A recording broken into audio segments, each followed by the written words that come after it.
Assalamualaikum warahmatullahi wabarakatuh. Perkenalkan, saya Febrianti Aulia Maulida, mahasiswa program studi Pendidikan Islam Ana Usia Dini UIN Sunan Kalijaga. Pada video kali ini kita akan membahas salah satu cabang penting dalam khazanah keilmuan Islam, yaitu Mustalahul Hadis, berdasarkan buku Mustalahul Hadis karya Haji Lalu Ibrahim Muhammad Thayyib.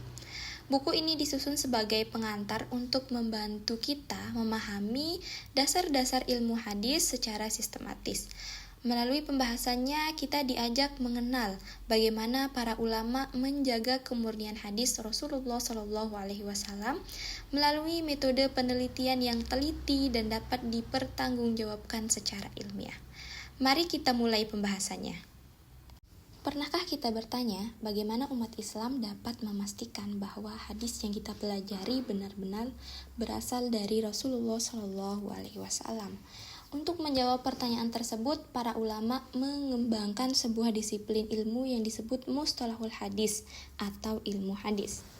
Hadis merupakan sumber hukum Islam kedua setelah Al-Quran. Melalui hadis, kita mengetahui tata cara sholat, puasa, zakat, hingga berbagai akhlak yang dicontohkan Rasulullah SAW. Dalam ilmu hadis terdapat dua unsur utama, yaitu sanad dan matan. Sanad adalah rangkaian orang yang meriwayatkan hadis dari generasi ke generasi hingga sampai kepada Rasulullah SAW. Sedangkan matan adalah isi atau teks hadis itu sendiri. Dalam ilmu hadis juga dikenal istilah rawi, yaitu orang yang meriwayatkan hadis, serta jar wa ta'dil, yaitu ilmu yang digunakan untuk menilai kualitas para perawi hadis. Para ulama tidak hanya melihat isi hadis, tetapi juga meneliti siapa saja yang meriwayatkannya. Setiap perawi harus memenuhi syarat tertentu, seperti memiliki akhlak yang baik, jujur, amanah, serta memiliki hafalan yang kuat. Melalui metode ini, para ulama dapat mengetahui apakah seorang perawi dapat dipercaya atau tidak.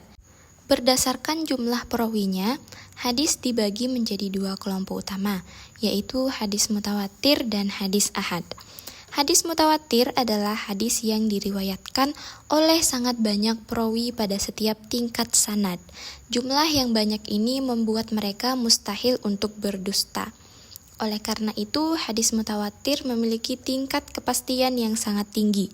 Sedangkan hadis ahad adalah hadis yang jumlah perawinya tidak sebanyak hadis mutawatir. Meskipun demikian, hadis ahad tetap dapat diterima dan diamalkan apabila memenuhi syarat-syarat keabsahan yang telah ditetapkan oleh para ulama. Pembagian ini menunjukkan bahwa para ulama tidak menerima hadis secara sembarangan. Mereka mempertimbangkan banyak faktor untuk menentukan tingkat kepercayaan terhadap suatu riwayat.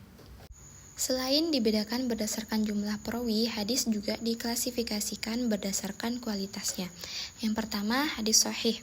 Hadis ini memiliki sanad yang bersambung, diriwayatkan oleh perawi yang adil dan kuat hafalannya, serta tidak memiliki cacat maupun kejanggalan. Hadis sahih merupakan hadis yang paling kuat dan dapat dijadikan dasar hukum. Yang kedua, hadis hasan. Hadis ini hampir sama dengan hadis sahih, tetapi tingkat ketelitian atau hafalan sebagian perawinya sedikit berada di bawah hadis sahih. Meskipun demikian, hadis hasan tetap dapat diamalkan. Yang ketiga, hadis dhaif atau hadis lemah. Kelemahan ini dapat terjadi karena sanad yang terputus atau adanya perawi yang kurang memenuhi syarat. Dan yang keempat adalah hadis maudhu, yaitu hadis palsu yang sengaja dibuat dan disandarkan kepada Rasulullah SAW. Hadis jenis ini tidak boleh dijadikan dasar ajaran maupun diamalkan. Dalam perkembangannya, ilmu hadis memiliki berbagai cabang kajian seperti mudroj, maklub, dan mu'allal. Cabang-cabang ini membantu para ulama menemukan cacat-cacat tersembunyi dalam sebuah hadis.